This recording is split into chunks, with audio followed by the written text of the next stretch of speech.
Jemaat yang dikasihi oleh Tuhan kita Yesus Kristus, Shalom dan selamat pagi untuk kita semua.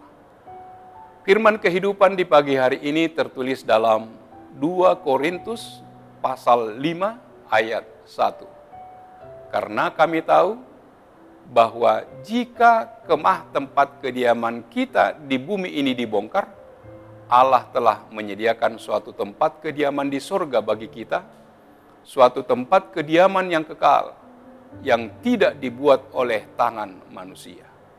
Demikian firman Tuhan. Saudara-saudara yang dikasihi oleh Tuhan kita Yesus Kristus, pengalaman hidup Paulus menjadikannya menjadi orang yang mengandalkan Kristus sebagai sosok yang begitu penting dalam kehidupannya. Ia tidak mudah diombang-ambingkan oleh hal-hal duniawi. Tidak peduli seberat apapun tantangan atau penderitaan yang dihadapi dan dialaminya. Ia tetap berdiri tegak pada dasar imannya, yakni Tuhan Yesus Kristus. Tidak ada keraguan bagi Paulus menyatakan bahwa kita adalah orang-orang yang telah dipilih untuk menjadi penghuni sorga. Sedangkan kehidupan yang sedang kita jalani di dunia ini adalah masa-masa di mana kita menantikan penyataan akan keberadaan kita yang sesungguhnya. Allah menyatakan atau memproklamirkan dirinya di hadapan kekuatan dunia, di mana Ia adalah Allah yang berkuasa atas segala sesuatunya. Dan selanjutnya Allah akan menyatakan kemuliaannya di hadapan umatnya. Tempat kita yang sebenarnya bukanlah dunia ini, melainkan ada tempat yang sudah dipersiapkan oleh Allah bagi kita. Dan secara iman percaya kita, itu adalah surga. Suatu tempat di mana berakhirnya penderitaan dan kesengsaraan. Kemah tempat kediaman kita di dunia ini akan dibongkar. Artinya, bagaimanapun megahnya, luasnya, nyamannya kediaman tersebut, itu tidak kekal. Pasti dibongkar. Walaupun kemah kediaman kita di dunia ini akan dibongkar, kemah tersebut harus dirawat. Namun perawatannya harus berdasarkan iman. Sebab banyak orang mungkin tanpa menyadari atau tanpa disadari, biaya perawatan kemah tubuhnya, kediamannya di dunia ini jauh lebih diutamakan atau jauh lebih banyak menghabiskan dana, menghabiskan biaya dibandingkan merawat sehubungan dengan bagaimana memiliki tempat kediaman di surga.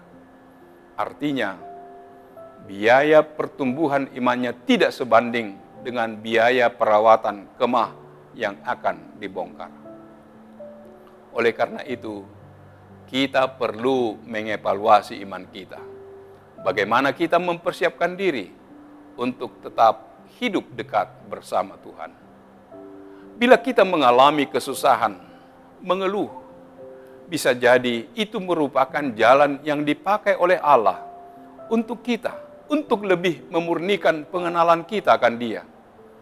Juga bisa diartikan bahwa hal itu untuk melihat sejauh mana juga kita menyadari bahwa masih ada kuasa lain yang jauh lebih besar yang mampu mengalahkan penderitaan itu. Bagaimana kita juga disadarkan bahwa kita tidak dapat lari dari perlawanan yang dilakukan dunia atas keinginan kita untuk dekat padanya. Dinyatakan bahwa dunia juga tidak tinggal diam untuk itu. Dan justru perlawanan kitalah yang menyebabkan kita seperti mengalami rasa sakit, rasa capek, dan bahkan seperti mau menyerah. Orang percaya tidak boleh kalah dengan apa yang terjadi.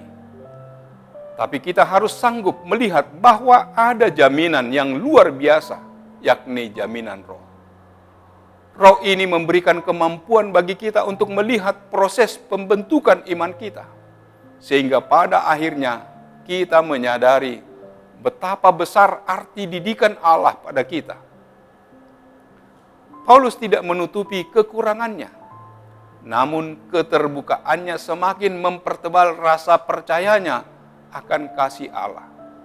Oleh sebab itu, yang senantiasa dilakukan oleh Paulus adalah berusaha untuk senantiasa hidup berkenan di hadapan Tuhan. Paulus percaya akan adanya kehidupan yang berkeadilan bagi orang yang hidup di dunia ini. Kehidupan yang berkeadilan akan dinyatakan pada pengadilan yang kekal, di mana nantinya akan kelihatan apa yang akan diperoleh orang itu sebagai ganjaran dari apa yang dilakukannya di kehidupannya. Setiap orang percaya harus mempunyai pegangan yang jelas dan kuat bahwa imannya adalah Kristus. Kristuslah yang menjadi batu penjuru dan soko guru kehidupannya. Setiap bentuk kehidupan dan perjalanan Kristus harus menjadi titik tolak pengajaran dan teladan kehidupannya. Amin. Marilah kita berdoa. Allah Bapa di surga, terima kasih Tuhan. Engkau mengingatkan kami betapa kemah tempat kediaman kami yang ada di bumi akan dibongkar. Namun Engkau telah menyediakan suatu tempat kediaman di surga. Itu sebagai bukti bahwa dunia ini tidak memiliki kekekalan. Allah yang bertahta di surga, itulah tempat yang kekal bagi orang yang percaya. Biarlah Tuhan yang senantiasa menyertai kami dalam pertumbuhan iman kami, agar kami memiliki kekuatan dan kemampuan menjalani apapun yang terjadi di dunia ini. Kami yakin dan percaya pemeliharaan dan penyertaan Tuhan senantiasa melalui Roh Kudus hadir dalam diri orang-orang yang percaya. Terpuji dan termulialah nama-Mu.